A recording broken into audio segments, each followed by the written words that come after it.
Kembali lagi dengan saya, Endang Tambunan, kelompok 3 NDH 21, Latsar CPNS 2022, golongan 2, angkatan 12. Pada agenda ketiga pembelajaran kedua, yaitu tentang tugas individu, dan dalam tugas individu tersebut, saya sebagai seorang Latsar CPNS 2022 mendapat tugas tentang yang pertama, profil instansi, tugas di instansi, layanan yang diberikan, standar layanan, keterkaitan tugas dan tujuan instansi, serta hal yang seharusnya dilakukan dalam melakukan pekerjaan di instansi agar sesuai dengan manajemen ASN dan Smart ASN. Yang pertama, tentang profil instansi. Adapun profil instansi saya bekerja yaitu pada Kecamatan Kalumpang yang terletak di Jalan Bukhari, kilometer 5 Kalumpang, Kabupaten Hulu Sungai Selatan, Kalimantan Selatan.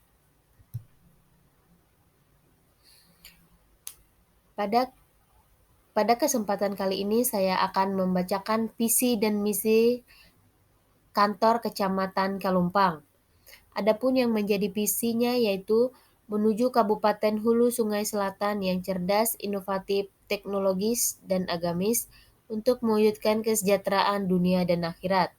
Adapun yang menjadi misi kantor Kecamatan Kalumpang, menghadirkan tata kelola pemerintahan yang baik dan bersih serta pelayanan publik berkualitas berbasis teknologi informasi dalam bingkai kehidupan yang agamis.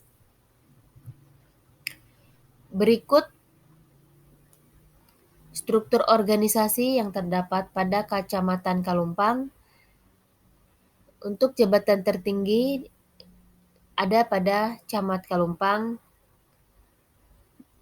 Di bawahnya ada sekretaris kecamatan yang membawahi dua bagian yaitu subbagian umum dan kepegawaian dan juga subbagian perencanaan dan keuangan. Camat Kalumpang langsung membawahi diantaranya seksi pemerintahan dan pemberdayaan masyarakat, seksi ketertiban umum, seksi ekonomi dan pembangunan, seksi pelayanan umum, dan seksi kesejahteraan sosial.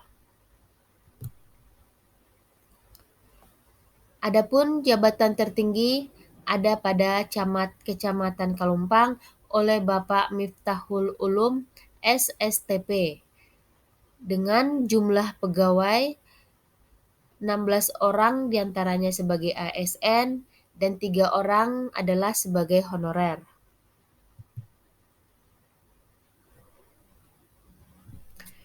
2. Tugas yang saya laksanakan sebagai pengelola keuangan di kantor Kecamatan Kalumpang diantaranya membukukan setiap transaksi ke dalam buku administrasi keuangan. 2. Menerima dan mengumpulkan SPM dan juga SP2D. 3. Laporan pajak bulanan ataupun SPT masa dan pajak tahunan ataupun SPT tahunan kepada kantor pajak sebagai bukti pembayaran pajak. 4. Melakukan rincian pengambilan uang dari bendahara. 5. Melakukan tugas kedinasan lain yang diperintahkan oleh atasan baik lisan maupun tertulis. 3. Layanan yang diberikan sebagai pengelola keuangan yang pertama, menyusun anggaran, yang kedua, melayani rekan kerja dengan sepenuh hati yang berkaitan dengan pengelolaan keuangan, 3. Melakukan pengadministrasian sesuai dengan SOP, 4. Membuat pelaporan pajak dengan benar, dan juga kita harus melayani masyarakat dengan baik sampai mendapatkan hasil yang sesuai dengan harapan masyarakat tersebut. 4. Standar layanan yang harus dicapai yaitu terlaksananya kegiatan di bidang pengelola keuangan dan juga melaksanakan tugas kedinasan lain yang diperintahkan oleh atasan baik lisan maupun tertulis.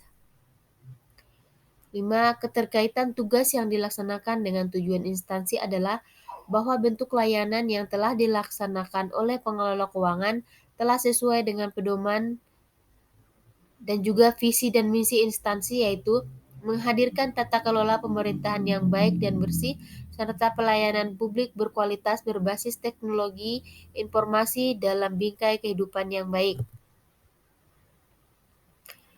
Hal yang sebaiknya saya lakukan untuk memastikan kinerja saya menjadi lebih baik sebagai Smart ASN dan manajemen ASN adalah harus lebih profesional, memiliki etika profesi sebagai ASN, bersih dari korupsi, kolusi, nepotisme, dan dapat menjalankan kedudukan sebagai seorang ASN yang berdasarkan ASN berakhlak dan juga harus sesuai dengan prosedur perundang-undangan ASN.